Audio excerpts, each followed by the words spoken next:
Hello, my dear friends. I am Sanjeev Kadian and welcome back to all of you at this platform English Mantra One. तो last class में आपने सीखा my dear how to speak English with the help of phrases. तो आज फिर हम आपके लिए कुछ नए फ्रेजेस लेकर आए हैं और उन फ्रेजेस के जरिए आप कुछ नया सीखने वाले हैं। तो चलिए देखिएगा। फर्स्ट एक बार आप नजर डालते हैं जो आपने लास्ट क्लास में कॉन्टेंट्स किया था।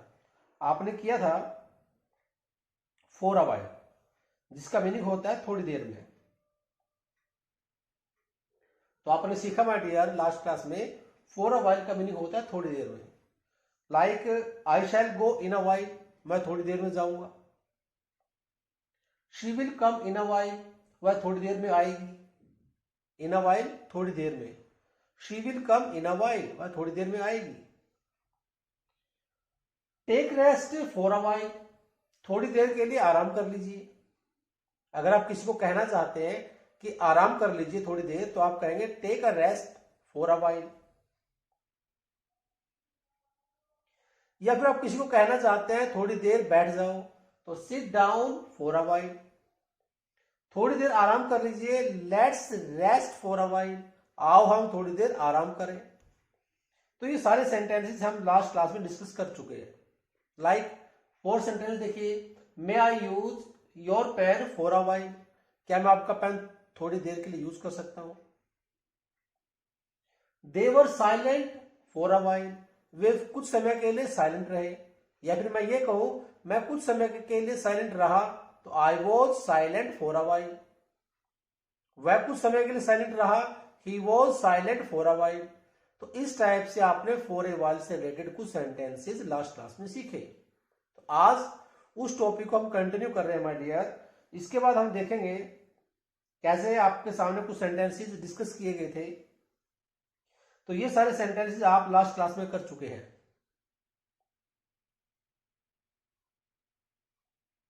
है ना my dear friends. I think ये सारे सेंटेंसेस कंप्लीट हो चुके हैं आपके और आपको अच्छे तरीके से आते हैं। अगर आपको फिर भी कोई डाउट इसके रिगार्डिंग है तो आप पूछ सकते हैं। कोई भी कमेंट्स आप डालिए, पूछिए सर इसका सेंटेंस क्या बनेगा या इसका मीनिंग क्या बनेगा, तो I will give you answer in a few minutes.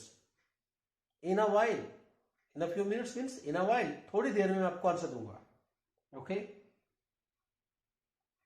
तो ये सारा कंटेंट्स आपका अब तक का हो चुका है। तो नेक्स्ट पॉइंट हम डिस्कस करेंगे आज in today's class. We will discuss and we will try to learn how to use so then phrase so that we can be able to speak and use them in our daily life. चलिए तो first हम देखते हैं so then plus sentence का use होगा। So then का meaning होगा तो फिर, प्लस क्या यूज होगा sentence.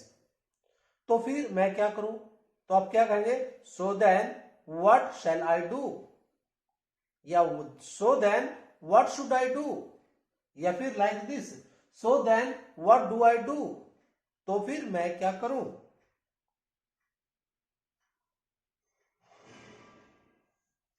Next so then when will you come back, तो तुम वापस कब आओगे, तो फिर तुम वापस कब आओगे। नेक्स्ट एग्जांपल देखते हैं, so then what did summer say to you, तो फिर समर ने आपको क्या कहा। तो आप सीखेंगे समर ने आपको क्या कहा, तो आप क्या कहेंगे so then what did summer say to you. So then what did summer say to you.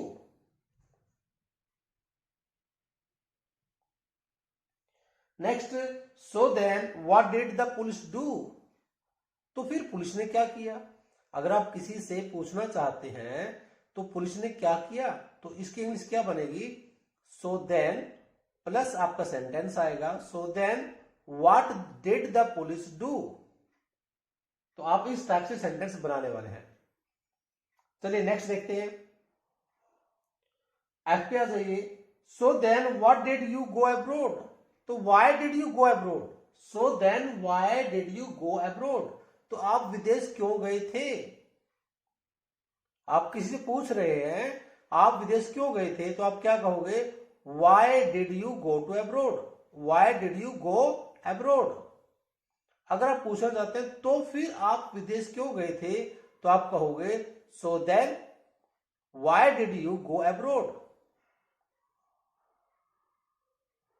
Next, so then why did you leave the school, तो आपने स्कूल को क्यों छोड़ दिया।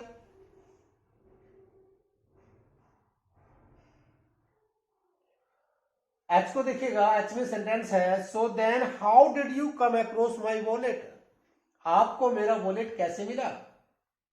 सो then how did you get या how did you come across my wallet. तो come across का meaning होगा माय डियर गेट करना, मिलना। तो फिर मैं तुम्हें मेरा वॉलेट कैसे मिला हिंदी में मेंशन किया गया है। नेक्स्ट देखिएगा, so then why you abused him, so then why you abused him. तो अब्यूज का मीनिंग हो गया माय डियर गाली देना। तो आपने उसको गाली क्यों दी, तो आप कहोगे so then why did you abuse him या why you abused him.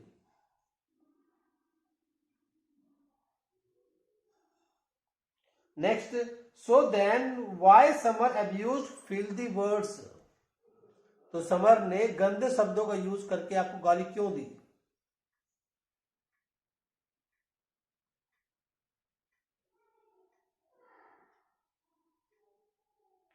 Next में देखते हैं, so then what did you put in his bag, तो आपने उसके बैग में क्या डाला।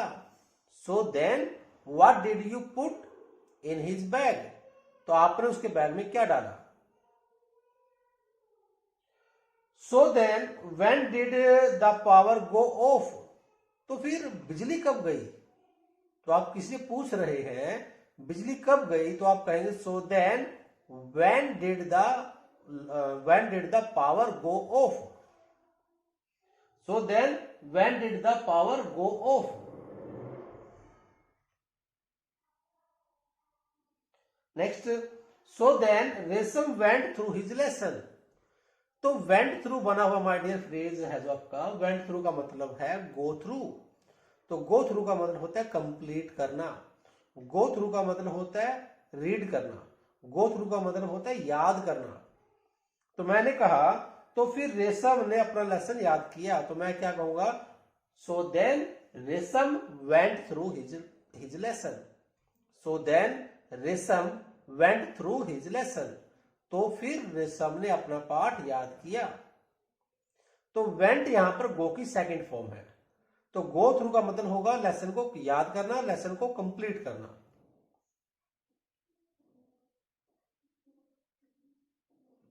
नेक्स्ट पे देखते हैं, तो फिर वे जल्दी में चले गए, वह जल्दी में चला गया, तो आप क्या कहेंगे so then he went in haste, तो फिर वह जल्दी में चला गया।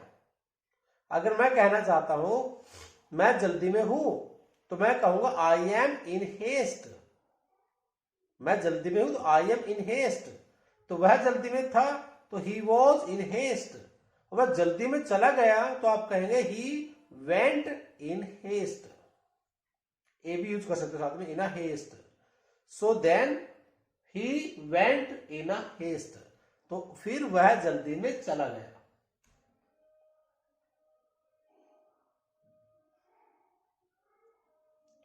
So then Sanjeev spoke the truth, सच बोलने की इंग्लिश होती है my dear speak the truth.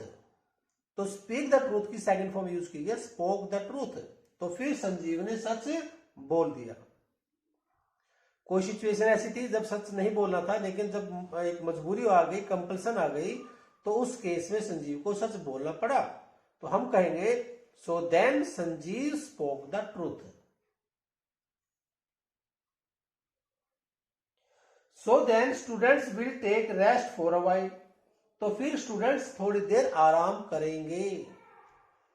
So then students will take rest for a while.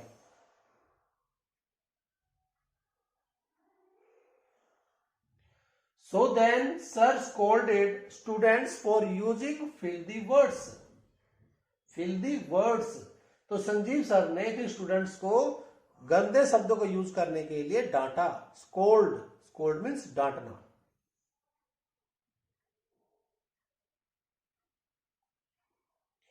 Next में सेंटेंस कह रहा है, आप सेंटेंस ऐसे बनाओगे, so then we had lunch and return back.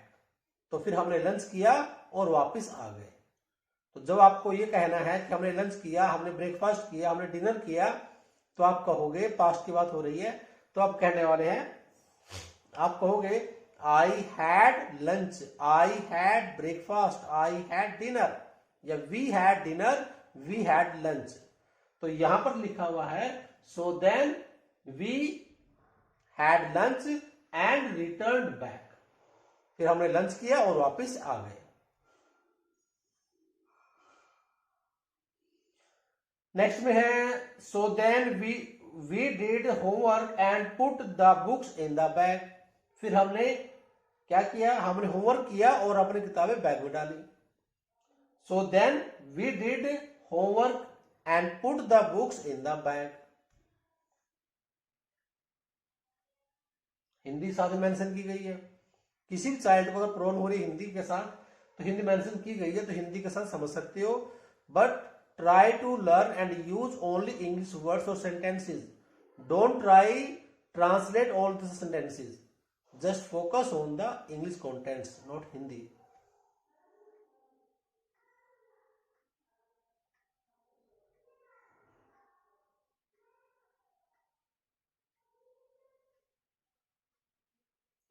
चलिए, आफ्टर दिस नेक्स्ट आपका पॉइंट है, नया आपका स्ट्रक्चर है, न्यू एडवांस स्ट्रक्चर आपके सामने है, late it B. You plus let it be plus sentence. इसका मतलब होता है तुम रहने दो, मैं इसे कर लूंगा। चलिए देखते हैं इसका सेंटेंस का यूज कैसे किया जाएगा। तो हम पहले देखेंगे you plus let it be plus आपका sentence like this. You let it be, तुम रहने दो, आई गो, मैं जाता हूं। तुम रहने दो, मैं जाता हूं। यू लेट इट बी, आई गो, तुम रहने दो, मैं जाता हूं। यू लेट इट बी, तुम रहने दो, आई डू, मैं कर लूंगा। जब आप किसी काम को करते हैं और कोई और दूसरा पर्सन आता है, कोई आपसे छोटा आता है, वो कहता है कि भाई आप रेस्ट करो, मैं काम कर लूंगा, तो इट मीन्स वो क्या कहना चाहता है, you let it be, I do. You let it be, तुम रहने दो, आई मैनेज, मैं कर लूंगा। मैनेज मीन्स किसी काम को करना।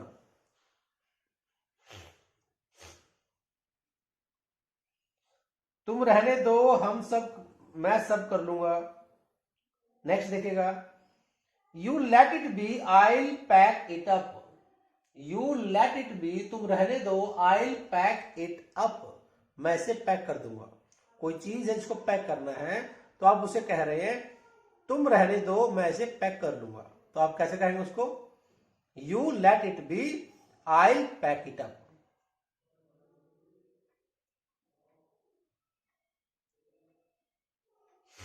नेक्स्ट है you let it be, I will call him. तुम रहने दो, मैं उसे फोन कर लूंगा। तुम रहने दो, मैं उसे फोन कर लूंगा। You let it be, I will call him. तुम रहने दो, मैं उसे फोन करूंगा। Like this, you let it be, I take off my clothes. You let it be, I take off my clothes. अब देखते हैं बच्चे स्कूल से घर आते हैं और पेरेंट्स बच्चों की हेल्प करते हैं कपड़ों को टेक ऑफ करने में, निकालने में। टेक ऑफ मीन्स निकालना। तो याद रखेगा, जब भी आप देखते हैं कि प्लेन चलता है, प्लेन उड़ान भरता है, तो उसको भी टेक ऑफ कहते हैं। और जब अपने शूज, आप अपने ड्रेस को निकालते हैं, तो उसे भी टेक ऑफ बोला जाता है। तो जब भी आपको बच्चे को बोलना है बेटे अपने कपड़े चेंज करो, तो आप कहोगे please take off your dress, please take off your clothes, please take off your shoes. तो उस केस में अगर बच्चा ये कह रहा है कि पापा आप रहने दो, मैं कर लूंगा, तो बच्चा क्या कह रहा है, इट मीन्स बच्चा उसे इंग्लिश में कैसे बोलेगा, पापा you let it be, I take off my clothes, I take off my clothes. You let it be, I take off my clothes. तो आई होप फ्रेंड्स आपको समझ में आ रहा है। कि इन एडवांस स्ट्रक्चर्स को आपने सेंटेंसेस में यूज कैसे करना है। तो आपके सामने बहुत सारे वर्ड्स आ रहे हैं, फ्रेजेस आ रहे हैं, वोकैबुलरी आ रही है, जो आपको किसी भी एग्जाम में हेल्प करेगी, साथ साथ आपको इंग्लिश स्पीकिंग के अंदर हेल्प करने वाली है। लाइक टेक ऑफ, पुट आ गया आपके पास, पुट ऑन आ गया आपके पास, है ना। काफी न्यू वर्ड्स सेंटेंसेस आपके पास आ रहे हैं, इनका यूज कीजिए और देखिए कैसे यूज करके आप इंग्लिश में फ्लुएंसी गेन कर सकते हो। और साथ में आप किसी भी एग्जाम के अंदर, चाहे आपका हरियाणा एसएससी हो, एसएससी या फिर कोई भी कॉम्पिटिटिव एग्जाम हो, ये सारा कंटेंट्स आपको हर एग्जाम के लिए हेल्पफुल रहेगा। चलिए next, you let it be, I drive the car. कोई ड्राइवर बैठा हुआ है तो आप ड्राइवर को कहना चाहते हैं तुम रहने दो, मैं गाड़ी को चलाऊंगा, तो आप क्या कहेंगे, you let it be, I drive the car. यानी कि वो जो गाड़ी चलाने की ड्यूटी है वो किसकी है, ड्राइवर की है। लेकिन आप चाहते हैं कि आप गाड़ी को चलाएं, तो आप कहेंगे आप गाड़ी को मत चलाओ, आप रहने दो, मैं गाड़ी चलाता हूं, तो आप कहेंगे you let it be, I drive the car.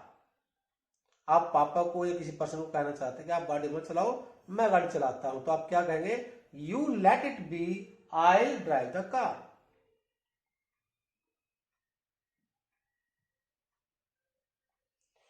You let it be Sanjeev will make me understand how to speak English. तुम रहने दो, संजीव मुझे इंग्लिश पढ़ाना सिखा देगा।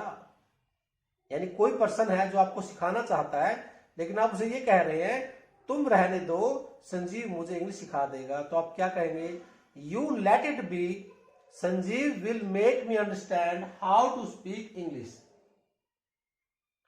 तो क्लियर हो गया माय डियर, कैसे आप इस फ्रेज का यूज कर सकते हैं इजीली और smoothly. After this next phrase आपके सामने है, वन आफ्टर अनदर, एक के बाद एक, one after another, it means एक के बाद एक, लाइक दिस। तो सबसे पहले आप यहां पर यूज करेंगे सेंटेंस और उसके बाद यूज करेंगे one after another, like you are making mistakes.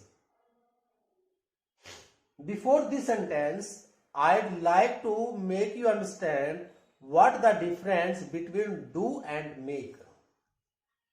हम बोलते हैं माय डियर, मैंने इस काम को कर लिया और मैंने एक गलती कर दी, तो दोनों में जो करना आ रहा है, दोनों में जो करने की हिंदी आ रही है, वो हमें ऐसा लगता है शायद डू का मतलब करना है। लेकिन माय डियर आप सेंटेंस में देख सकते हो यहां पर यूज हुआ मेक। मेक का यूज क्यों हुआ है, जबकि हमारी हिंदी में या हमारी किताबों के अंदर ये लिखा हुआ है मेक का मतलब बनाना होता है। शायद हमारे माइंड के अंदर बैठा हुआ है कि मेक का मतलब कोई रोटी बनाना है, कोई चाय बनाना है, नहीं, मेक का मतलब माय डियर मिस्टेक्स के लिए भी यूज किया जाता है। तो please keep this sentence, this point in your mind my dear, there is a great difference between do and make. तो do for positive sense and make for negative sentence. तो अगर आप नेगेटिव सेंटेंस बना रहे हैं तो आप कहोगे I have made a mistake, मैंने गलती कर दी, या फिर मैं गलती कर रहा हूं, I am making a mistake, क्योंकि मिस्टेक फॉर नेगेटिव सेंस। तो वहां पर आप यूज करोगे मेक की कोई भी फॉर्म, मेक हो, मेकिंग हो, मेड हो। लेकिन अगर आपने कहा कि मैंने होमवर्क कर लिया, तो आप कहोगे I have done my homework. तो ये दोनों में डिफरेंस रहेगा my dear, do for positive sense और मेक फॉर नेगेटिव सेंस। तो मिस्टेक से पहले हमेशा क्या आना चाहिए, मेक वर्ब का यूज। तो you are making mistakes one after another, आप एक के बाद एक के बाद एक गलती करते जा रहे हो।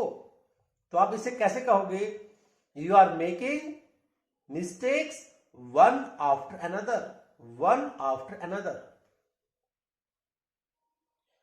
तुम एक के बाद एक गलतियां कर रहे हो, तो आप कहोगे ये जो आपने भी बोला, तो you are making mistakes after one after another, you are making mistakes one after another. ये जो आपने भी इससे पहले देखा, वन आफ्टर अनदर,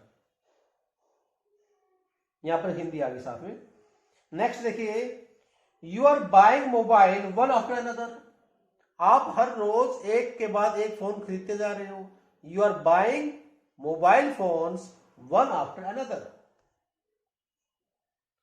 तो इस टाइप से आपको माय डियर इन सेंटेंसेस का यूज करना है। तो इन सेंटेंसेस को या स्ट्रक्चर को हम नेक्स्ट क्लास में इलेबरेट करेंगे, अच्छे तरीके से एक्सप्लेन करने की कोशिश करेंगे ताकि आप सेंटेंसेस बना सकें और यूज कर सकें। And then after some time you will feel you can speak English fluency without hesitation. So for getting fluency for new learning words, so please keep watching the videos and like, share, subscribe the videos.